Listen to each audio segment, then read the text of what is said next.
My mom threw hot coffee on my face at my sister's engagement for refusing to give $40,000. But then, my name is Lily Reinhardt.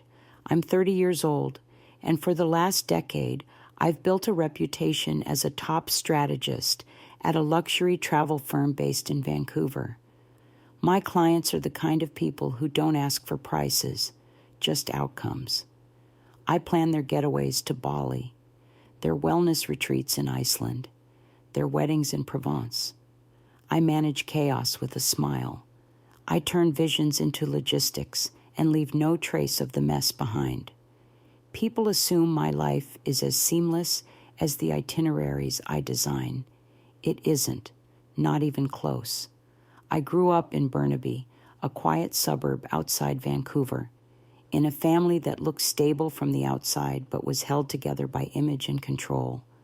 My mother, Patricia, was meticulous, elegant, and obsessed with how things appeared. After my father left when I was 12, she shifted all her attention onto appearances and raising 2 daughters in what she liked to call a respectable household. But beneath that, everything was a transaction.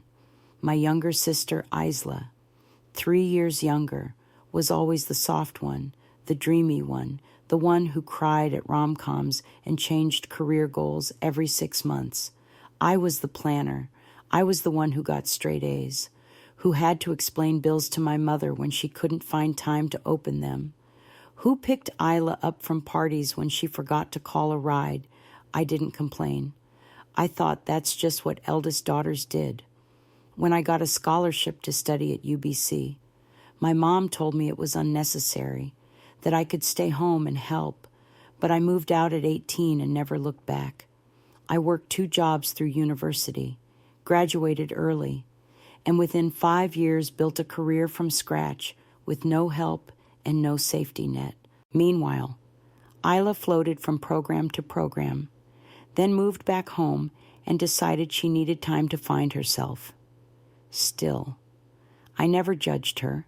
I just kept my distance. I visited on holidays, sent gifts when needed, transferred money once or twice when my mother called me crying about overdue utility bills, but I never gave them enough to own me. That was the line I held, or thought I held, until Isla got engaged. She met Noah during a retreat in Tulum, and according to my mom, it was love at first sight. Noah worked in real estate or finance or something vague that always seemed to involve brunch meetings and overpriced watches. 6 months later, the engagement was official, and my mom entered full event planning mode. Suddenly, I was getting texts with links to wedding venues in Italy, followed by captions like Isla's dream, and then it would mean so much if you could help. At first I ignored them, then I gave vague responses, then firmer ones, but the pressure didn't stop. My mom would call and say things like, "You're doing so well. Sweetheart, just think of it as a family gift. Or Noah's parents are dealing with some temporary issues. You and Aaron don't even have kids yet. You have the room." I repeated myself over and over. We're saving for our own place. I don't believe in funding fantasy. I can't afford it. All of it was true, and none of it mattered. The engagement party was set for early spring, held at a vineyard just outside Kelowna. It was stunning stone terraces, white linen tables, live music, signature cocktails. Everything looked like a high-budget magazine shoot. I arrived alone. Aaron, my partner of 4 years, was in Singapore closing a project deal and couldn't make it. I told him it was fine, that I could handle it, that I knew how to stay polite and distant. That was my first mistake. The second was assuming I still had any control over the narrative. That afternoon, just as the sun began to settle and the guests raised their glasses for the pre-dinner toast, my mother stepped forward, clinked her champagne flute, and began thanking everyone for coming. She spoke about family, about support, about dreams coming true. Then she said it. She thanked me publicly for offering to contribute $40,000 toward Isla's wedding expenses. People clapped. Isla looked radiant. I stood completely still, my stomach turning. I hadn't offered. I had said no, repeatedly, and now, with dozens of people watching, they had scripted me into the fairy tale. After the toast, I found my mother near the catering table. I said her name sharply. She turned. Calm as always, I said. You know I never agreed to that. She smiled, reached for her coffee, and said, Don't cause a scene. Lily, this is your sister's day, I said. No, I'm not doing this. I'm not funding something I never believed in. Her expression froze. Then, without a word, she flicked the lid off the paper cup she was holding and threw the contents directly into my face. It was hot, not boiling, but hot enough to sting, to soak my blouse, to burn my neck and cheeks. For a second, there was silence. Then the murmurs began. Isla gasped. My uncle stepped back. I didn't cry. I didn't speak. I just stood there, dripping in coffee and disbelief, wondering how the woman who raised me had just scalded me in public because I wouldn't give her a check. But what happened after that moment, the way it unraveled, the people who stepped forward, the truths that exploded out into the open, that was the part no one saw coming. The sting of hot coffee faded faster than the silence that followed. In that moment, soaked and humiliated in front of dozens of guests, I felt something I hadn't let myself feel in years, not just betrayal, but confirmation. Confirmation that everything I had feared about my mother's capacity for cruelty wasn't just in my head, that it wasn't subtle, it wasn't misinterpreted, it was real, it was public. And now there were witnesses. Someone rushed to hand me napkins. I heard Isla calling out my name, but it didn't sound like concern. It sounded like damage control. My uncle tried to laugh, brushing it off as Patricia's temper. I stood there frozen, eyes wide open, unable to move because I wasn't shocked that it happened. I was shocked that I had let myself believe it wouldn't. 10 minutes later, I was in the guest bathroom of the Vineyard's main house, looking at my reflection in the mirror. My blouse was stained, my skin still red along my jaw. My makeup had melted under the heat and shock. I looked older, not because of the coffee, but because of everything I had buried to keep the peace. I kept replaying the moment she threw it, the calm in her face, the precision of it. And suddenly, everything made sense. Every time she told me I was difficult, every time she claimed I misunderstood, every time I was punished for saying no, even politely. I realized then it had never been about the money. It was about control. The money was just the means. I thought about Aaron and how he always warned me that my family had a way of making me shrink. He wasn't being dramatic. He had seen it how I tensed when my mother called, how I edited myself around her, how I defaulted to people-pleasing even when it made me miserable. He used to ask why I still showed up, why I flew across provinces to attend events where I was more of a prop than a guest. And I never had a real answer. Maybe guilt, maybe hope, maybe fear that if I ever fully pulled away, I'd lose the right to be part of a family, even a dysfunctional one. But now, in that mirror, I saw the truth clearly. I had already lost that connection long ago. It just took the coffee to make it undeniable. I tried to slip out quietly. I didn't want to cause more drama. I wasn't the kind of person who screamed or threw things. I wasn't going to make a speech. I just needed space. But as I walked through the side hallway of the venue toward the exit, Isla caught me. Her voice was trembling, but her concern still had strings attached. She kept repeating, I had no idea she'd do that. Please don't ruin this day for me. Ruin. As if I had splashed the coffee on myself. as if my pain was an inconvenience to her timeline.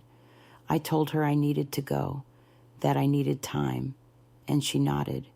But there was resentment in her eyes, like I had pulled focus from her story. I called Aaron from the car. His voice cracked when I told him what happened. He offered to fly back immediately, but I said no. I didn't need rescue. I needed clarity, for once. I needed to sit in the discomfort and not rationalize it away. I checked into a hotel near the airport and drew the blackout curtains. The physical pain faded by morning, but emotionally, I was cracked open. I thought about all the times I had given, all the quiet ways I had helped 2 years ago, when my mom was late on mortgage payments. I had arranged an anonymous wire transfer through a trust. No one knew it was from me. When Isla needed a security deposit for her last apartment, I wired it in her roommate's name so she wouldn't feel embarrassed. I did those things not because they asked nicely, but because I believed it was the only way to maintain connection without being devoured. But clearly, that wasn't protection. It was enabling. I had taught them to expect quiet rescue. I had taught them that my silence was consent, that as long as I didn't say no loud enough, it meant yes.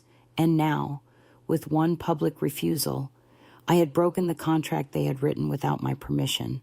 The day after the engagement party, my phone blew up. Isla texted once, saying she hoped I was okay and that things had just gotten a little out of hand. My mother didn't call. She didn't apologize. Instead, she posted a photo carousel on Facebook with captions about a beautiful day filled with love and minor hiccups. She didn't mention me, not once. It was as if I had been edited out. That was the moment I decided I would no longer live in their narrative. I would no longer shrink for someone else's comfort. And if that meant being the villain in their version of the story, so be it. At least I'd finally be free to live my own.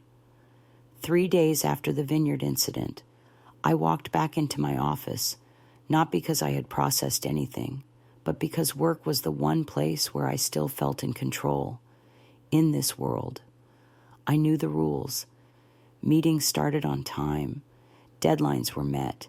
Feedback was clear. Clients didn't ask about your personal life.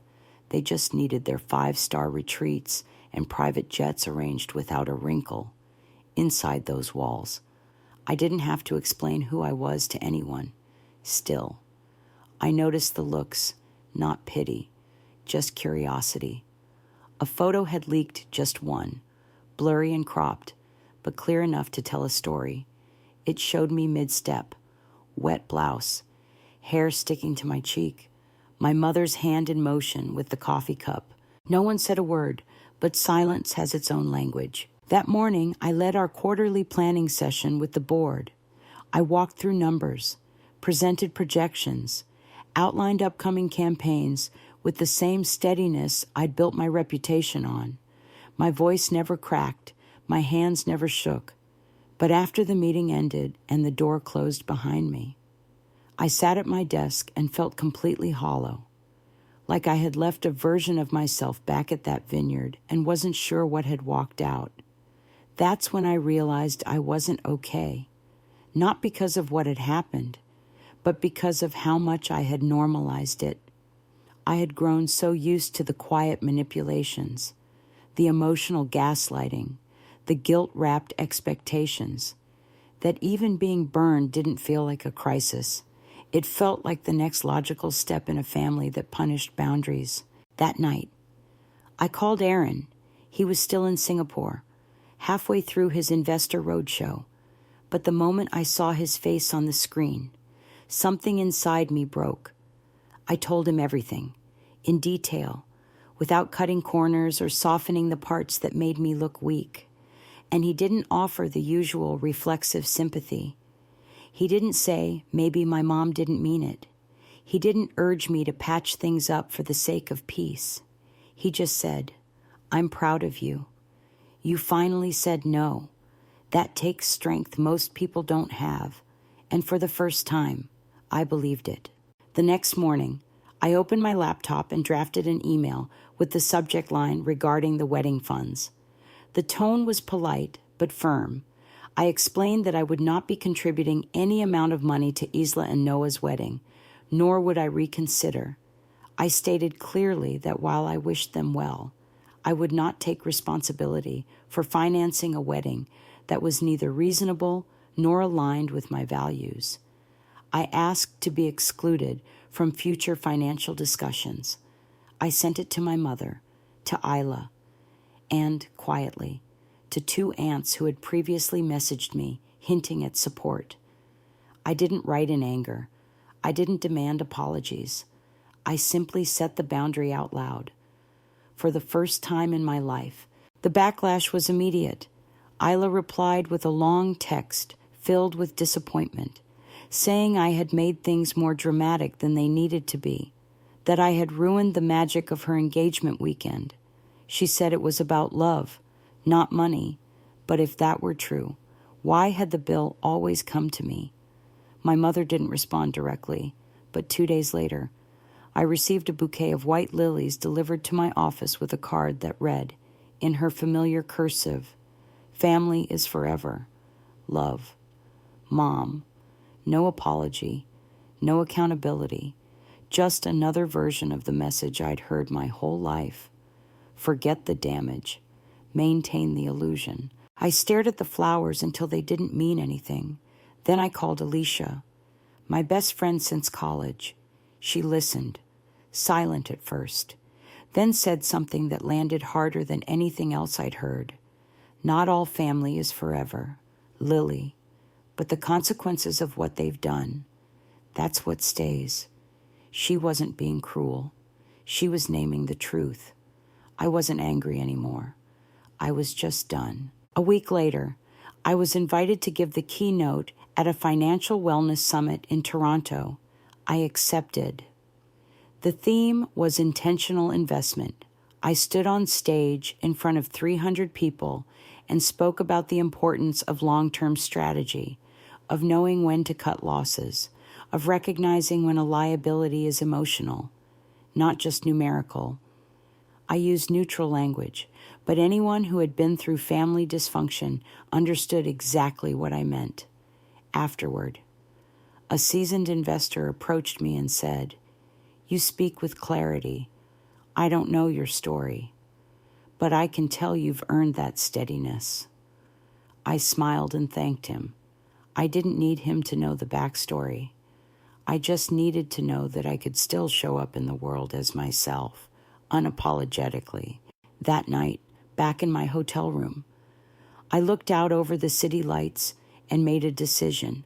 I wouldn't return to being the quiet enabler. I wouldn't shrink just to fit back into a version of myself that kept the peace while losing my own. I had spent years avoiding confrontation, believing that if I just gave enough, compromised enough, bent far enough, I could keep some version of family intact. But that illusion had cracked wide open, and now, finally, I was free to stop trying to fix something that was never mine to fix. The strange thing about drawing a clear boundary is that it doesn't just change how you see others, it changes how others see you. The moment I made it clear I wouldn't fund Isla's wedding, something shifted, not just in my relationship with my family, but in how people around them began responding. The carefully choreographed illusion my mother had maintained for so long, the one where I was quietly dependable and Isla was the fragile favorite, began to unravel. Not with fireworks, but with questions. 2 days after I sent the email, I received a call from my Aunt Camille. She was always polite, always neutral, the kind of relative who didn't take sides but made mental notes. She asked if everything was all right and said she had heard there had been a misunderstanding at the party. I told her plainly that there had been no misunderstanding, that my mother had thrown coffee in my face because I said no to giving them $40,000. I said it once, without elaboration, and let the silence that followed do the rest. She didn't respond right away. Then she simply said, "I didn't know it had gotten that far. I'm sorry." Her voice was quiet, almost ashamed. A few hours later, she unfollowed my mom on social media. It wasn't about loyalty. It was about credibility. The moment people realized I wasn't going to protect the family narrative anymore, they began examining it for themselves. Some stayed silent. Some reached out. Some, like my cousin Elise, messaged to say, "Honestly, I always wondered how you stayed so calm around her." One message from a former family friend simply read, "Good for you. Took courage. These weren't alliances. I didn't need anyone to pick sides. I just needed to know I wasn't crazy." Back in Vancouver, life moved on. Work picked up speed. I landed a new client, a female-founded VC firm expanding into Europe. They wanted a brand strategy that felt bold but grounded, aspirational without being elitist. It was everything I loved: thoughtful, challenging, collaborative. I worked 12-hour days, but they didn't drain me. They charged me at night. Aaron and I FaceTimed across time zones. We planned small things: a trip to Kyoto, a remodel for the guest bedroom, a future built not on escape, but on intention. Then, one Friday afternoon, I got a text from Isla. It simply read, "I'm coming to Vancouver. Can we talk?" My first instinct was to ignore it, but something in the wording, not defensive, not demanding, made me pause. I told her I was free on Sunday afternoon. She replied, "Thank you," when she arrived. I almost didn't recognize her, not because she looked different, but because she carried herself differently. Less performance, more presence. We sat at a quiet cafe near Cole Harbor, and for the first time in a long time, Isla spoke without trying to sell anything. She said things I never expected to hear, that she didn't know the full story of what had happened until people started talking, that she had spent the last 2 weeks feeling embarrassed, not just about the party, but about how much she had relied on others to carry her through life, that she was rethinking the wedding, that Noah had gotten defensive when she brought up the finances, and that something about that reaction didn't sit right with her. I listened. I didn't interrupt. And when she finally said, "I don't blame you for anything. I think I needed to see the difference between love and leverage," I exhaled. It wasn't an apology. It didn't erase anything, but it was real. And real was enough. We talked for 2 hours. At the end of it, she said, "I'm not asking for money. I'm asking for another chance to get to know you without Mom narrating everything." That night, I walked home feeling something close to peace, not resolution, not forgiveness, just peace. The kind that comes when you realize you no longer have to earn the right to be respected. You just have to decide you won't tolerate anything less. 3 days later, I received a package at my office. Inside was a single photograph. It was of me and my grandmother Nora, taken when I was 10, on her porch in the summer sun. On the back, in my grandmother's handwriting, it said, "Always stand where your truth is." There was no note, no return address, but I knew who had sent it. 2 weeks passed without another word from my mother. That might not sound like much, but in my family, silence from her wasn't absence. It was strategy. It was the part in the play where she let you stew in discomfort just long enough to start doubting yourself. So when she came back with a curated apology, you'd be more likely to accept it. That used to work on me, but something had shifted. I wasn't waiting for her version of remorse anymore. I was busy living my own version of freedom. And the strange thing about freedom is that once you taste it, everything else feels performative. I threw myself into work with a different kind of energy, not avoidance, but momentum. The new client I had landed, the VC firm, had asked me to lead their branding expansion across 4 markets. It was the kind of project I would have killed for 5 years ago. And now it was just right, not rushed, not desperate. I led presentations, negotiated partnerships, and for the first time, didn't second-guess my own voice, not because I had more confidence, but because I had stopped trying to shrink it. Aaron flew back from Singapore in late March, and we took a long weekend trip to Whistler. On the second night, after dinner, he asked gently if I had heard anything from my mother. I said no. He didn't press. He just took my hand and said, "You know you don't owe anyone a version of yourself that hurts to maintain." That stayed with me. That, and the way he never asked me to forgive before I was ready. The next shift came quietly. My father called, a surprise in itself. I hadn't spoken to him more than twice a year since I was 19. He sounded nervous, almost rehearsed, but then he dropped the performance and said, "I heard what happened, and I should have called sooner. I didn't say anything. I let the silence hold." He continued, "Your mother told me you overreacted, but then I saw the photo, and I realized I didn't know half of what's been happening between you two. Maybe that's on me. It wasn't a full reckoning, but it was more honesty than I'd ever heard from him." He asked if we could have lunch. No agenda, just him and me. I said yes, cautiously. We met the following Sunday at a quiet bistro near my place. He looked older than I remembered, not just in years, but in posture, like the weight he'd carried for so long had finally started to settle into his bones. We didn't talk about the coffee. We didn't talk about Isla. We talked about him, about his regrets, about how he stayed quiet in a marriage that slowly silenced everyone. He didn't defend my mother, but he didn't tear her down either. He just said, "I thought protecting her meant keeping the peace, but I didn't realize I let that peace come at the cost of your voice. I didn't cry. I didn't forgive.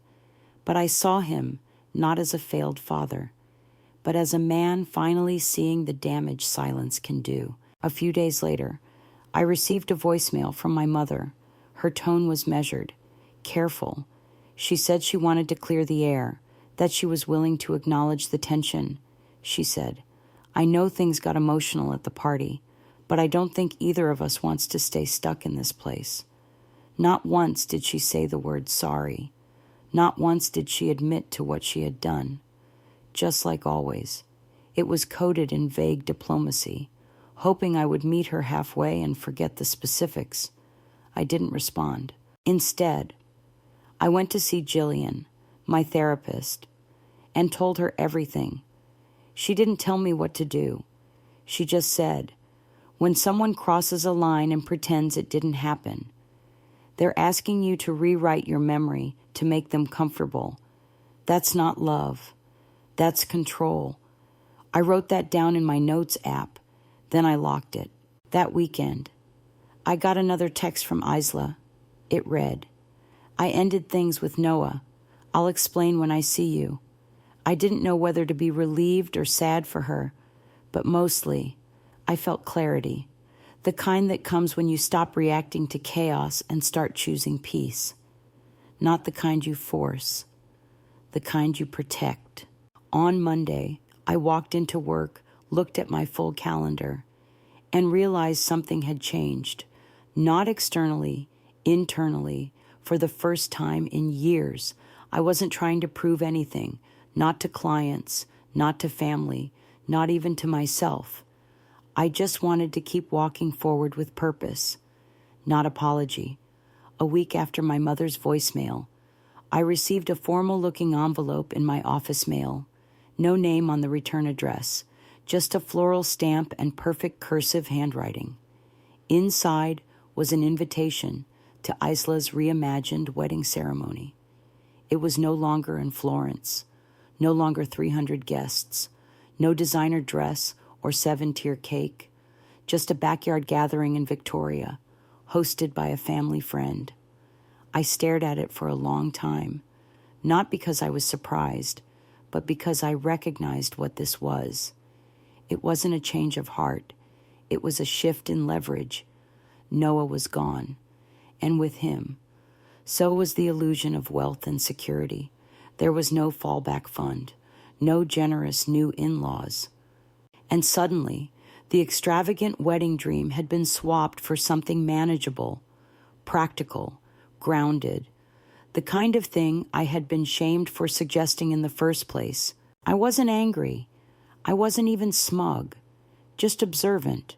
For years, I had been painted as the rigid one, the selfish one, the too practical to be warm daughter who always said no when things got too expensive. But now that the fantasy had collapsed, my mother and sister were quietly adopting my values like they had invented them. It would have been laughable if it hadn't been so predictable. Still. Isla texted me again. She wrote, "No pressure to attend, but I'd love for you to be there if you feel ready." And something about that wording unforced, free of assumption landed. I wasn't ready to trust her again, not fully, but I did believe she was trying to do things differently. So I replied, "I'll think about it." In the meantime, I was asked to lead a panel at a Global Women in Leadership Summit. The topic was boundaries and sustainable success. They wanted me to speak from experience. I almost laughed. I had spent years avoiding conflict, thinking boundaries were just polite silence. But now I understood they were decisions, not for other people, for yourself.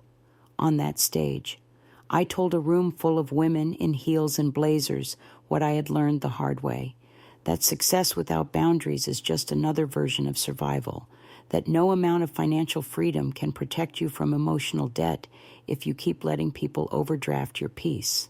The applause wasn't thunderous, but the line of women who came up to me afterward to say, "That felt personal," told me I had finally said something worth remembering.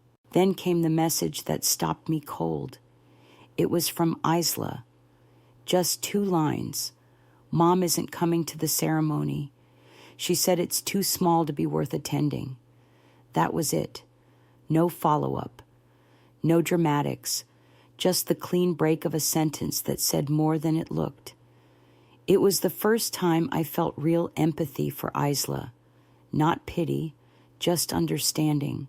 We had both been playing different roles in the same story, thinking it would save us. And now, she was learning what I had learned months earlier, that no matter how much you give, it will never be enough for someone who only values you for what you provide. I decided to go to the ceremony, not to make a statement, just to stand in my own shoes and see my sister as a woman, not a rival. It was held in a garden surrounded by hydrangeas, with folding chairs and handwritten vows. Isla looked calm, not radiant, not manicured, just present. She saw me arrive and her eyes filled, but she didn't rush over. She nodded. I nodded back. It was enough. After the ceremony, I stayed longer than I expected. We made small talk. We shared cake. She introduced me to a few of her friends as my sister, the one who actually knows what she's doing.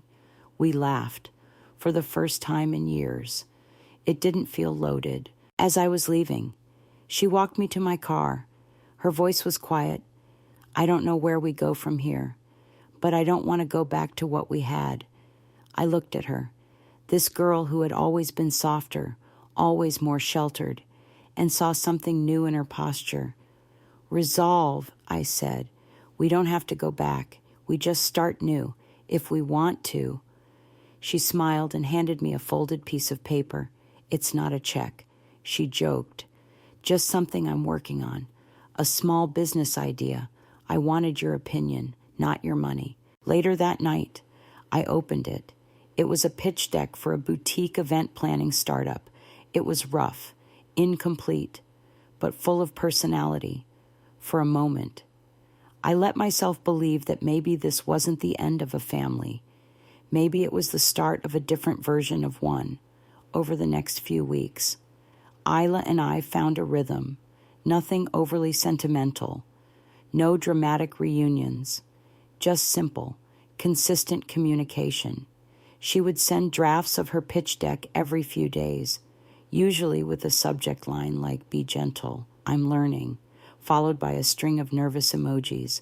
I'd review it after work, leave clean, practical notes, and she'd reply, "Got it, thanks.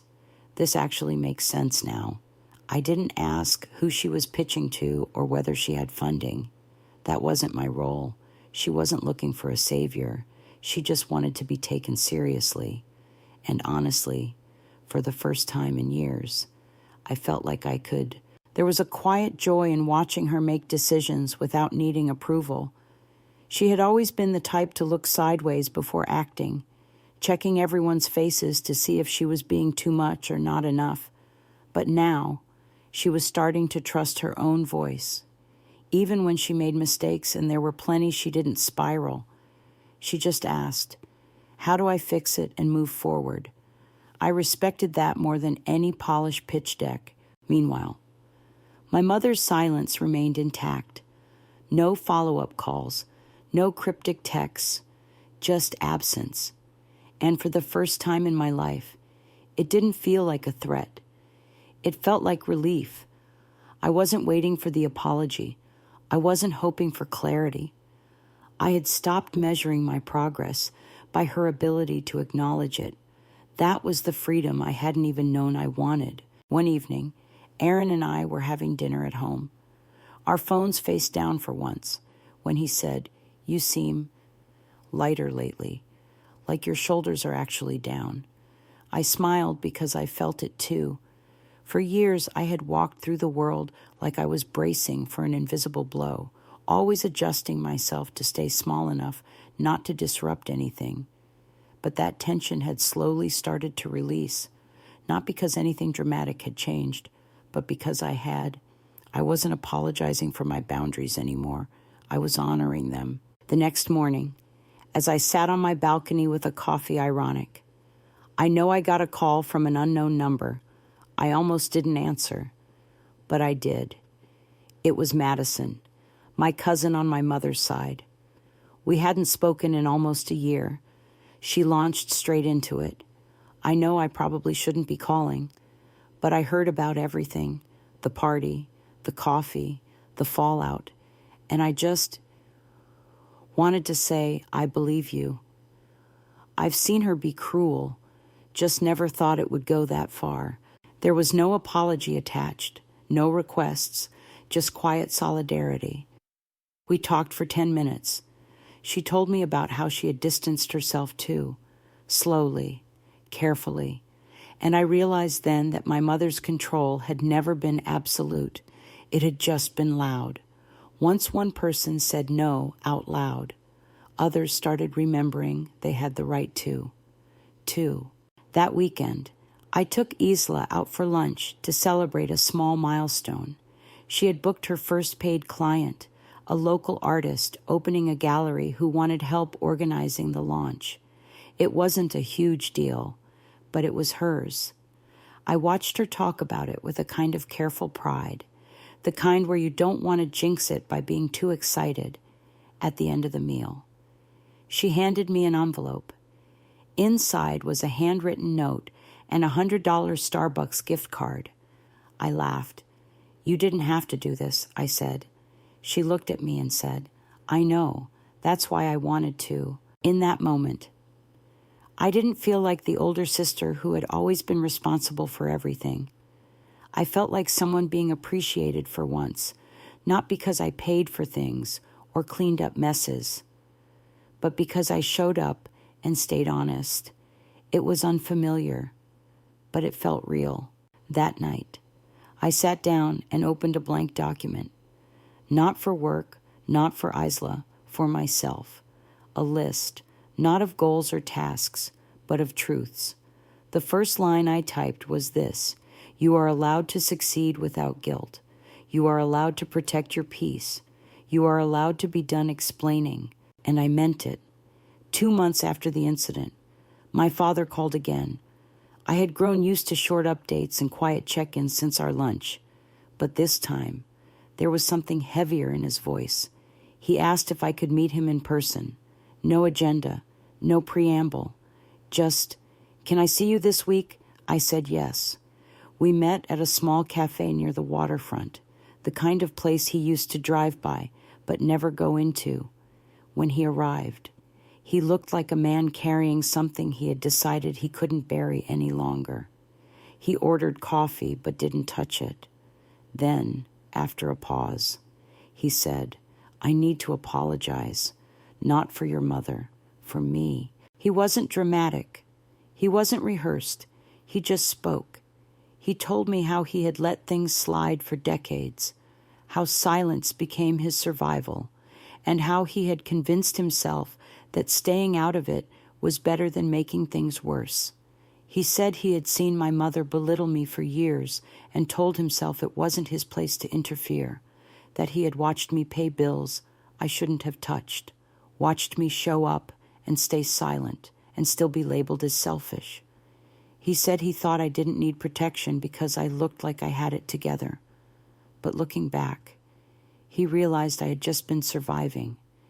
He said he didn't know how to undo any of it, but he didn't want to pretend it hadn't happened. Then he added, "I saw the woman you've become, and I realized I was never part of helping you get there, but I want to be now, if you'll let me." I didn't know what to say. I wasn't prepared for it. I wasn't angry. I wasn't even emotional, just still. There was something deeply healing about hearing the words I had once begged for internally, but never expected to come out loud, not because they fixed anything, but because they made space for something different to begin. I told him, "I'm not looking for a perfect dad, just a real one, and that starts here." We left it at that.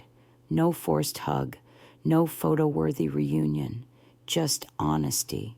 Later that week, I received an email from a former mentor, someone who had supported me early in my career, but whom I hadn't spoken to in years. He had read about my keynote in a business newsletter and wanted to reconnect over coffee. He asked if I had ever thought about launching my own strategic consulting firm. "You have the portfolio, the credibility, the calm. People trust you," he said. I laughed at first. I told him I wasn't sure I wanted the pressure, but as we talked, I realized it wasn't pressure that scared me. It was visibility. I had spent so long working behind the scenes, being careful not to shine too brightly, fearing that success would attract the kind of attention that came with expectation and resentment. But now, that fear felt smaller than the possibility. That night, I brought it up to Aaron. I expected skepticism or concern. Instead, he leaned forward and said, "You'd be great, and if you want to try it, now's the time." His belief in me was so casual, so matter-of-fact, that I almost missed how big it really was.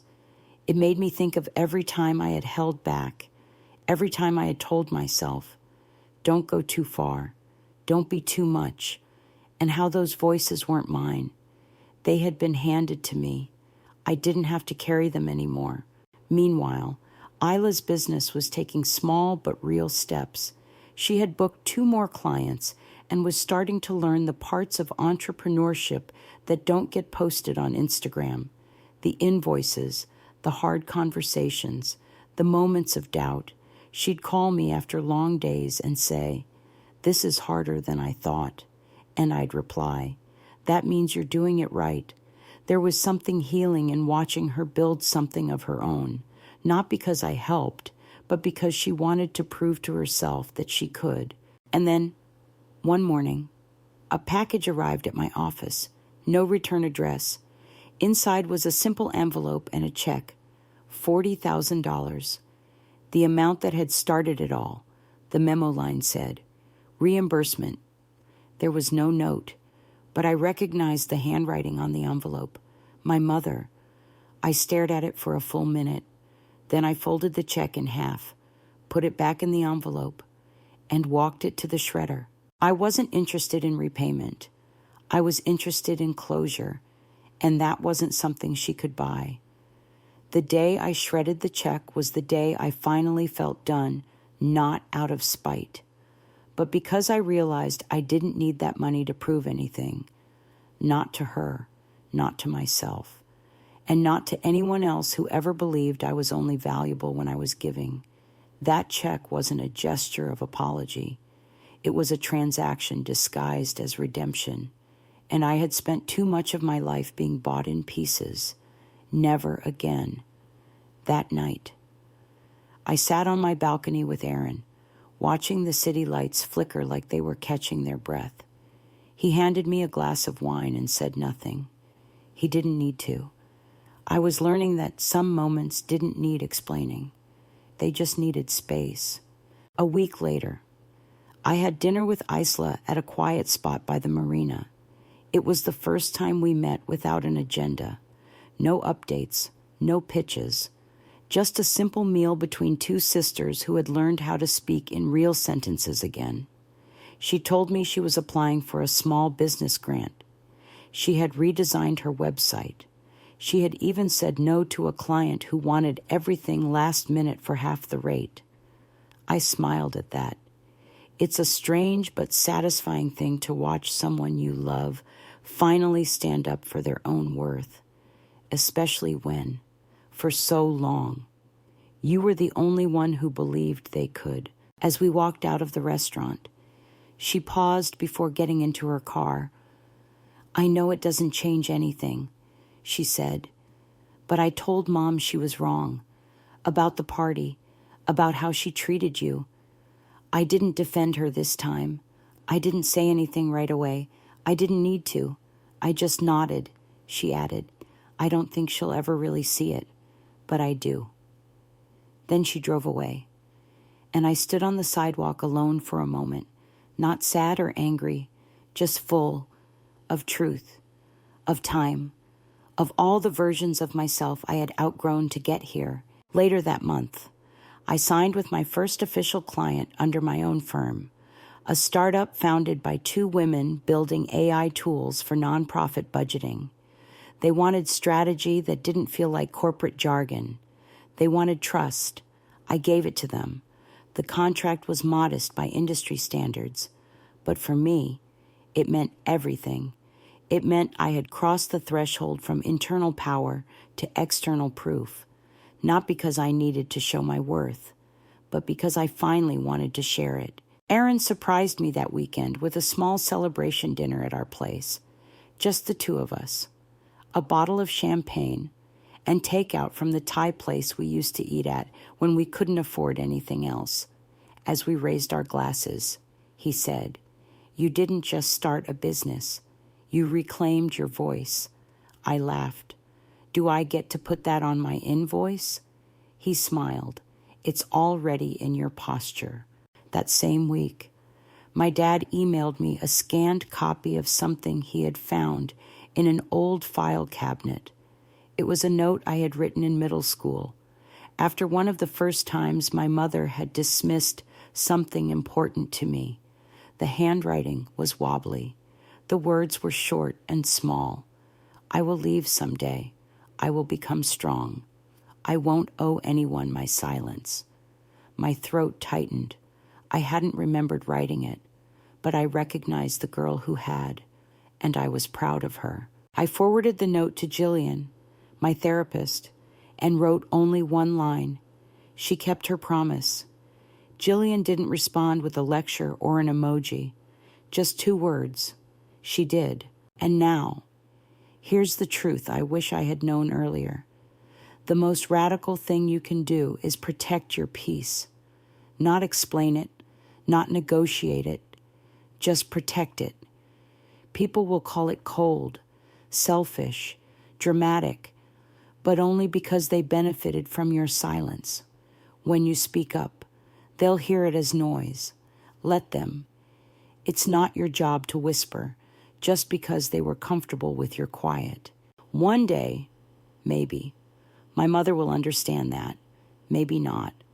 But that's no longer my burden to carry. The story she tells about me is no longer my responsibility. I've written my own, and this time, I kept the pen. I didn't speak to my mother again after that, not because I was holding a grudge, but because I no longer needed to be in the same story. That version of me trying to earn approval, her punishing anything that looked like independence was done. I had lived that cycle for too long. Stepping out of it wasn't loud. It wasn't final.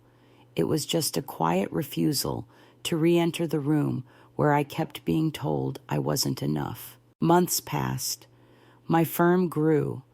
Word spread quietly in the industry that I was someone who could build strategy with empathy.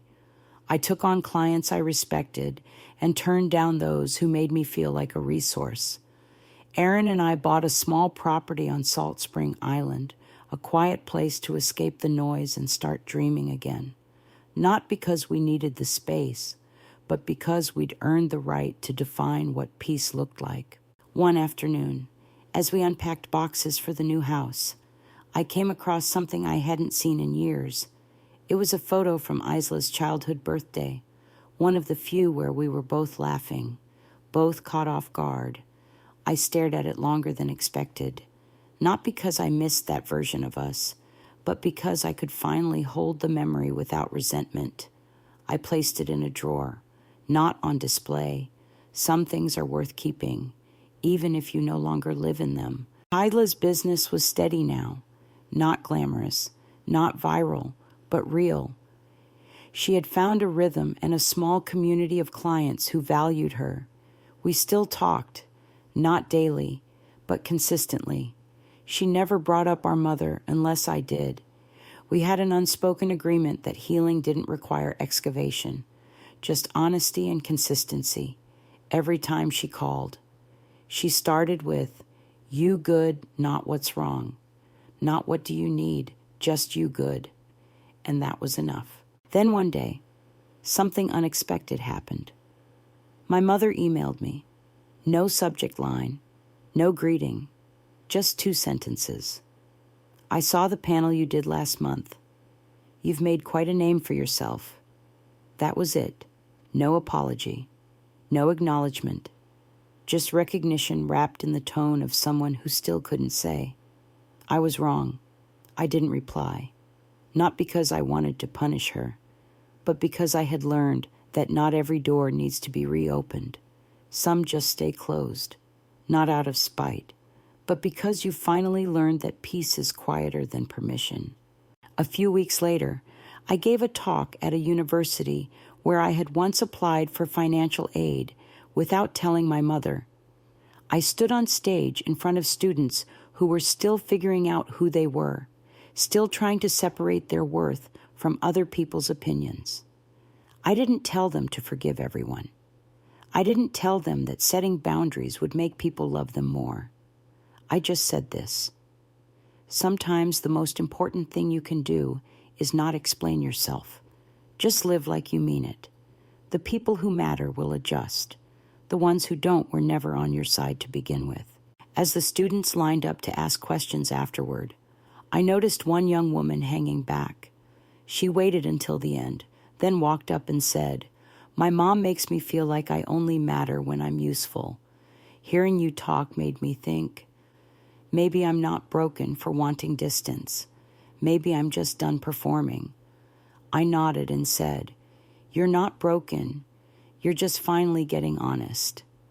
She smiled with the kind of relief that's hard to fake, and in that moment, I thought, this is the ripple. This is the real return. Not applause, not money, just someone else choosing freedom because you showed them it was possible. It took one bad moment to burn through decades of dysfunction. A single cup of coffee, thrown in a garden full of guests, was the crack that finally split everything open. But in the end, I'm glad it happened, because without it, I might still be saying yes when I meant no, still shrinking to fit a version of love that demanded sacrifice without reciprocity. Now, I walk into rooms without explaining my right to be there. I say no without apology. I build without waiting for permission. And I love on my terms, with people who don't make me choose between peace and proximity. That's not revenge. That's growth. So if you've ever had to choose yourself at the cost of family comfort, I'll ask you this. Was it hard? Probably. Was it lonely? Maybe. But was it worth it? You tell me. Would you rather be accepted for a version of you that isn't real or respected for the one that finally is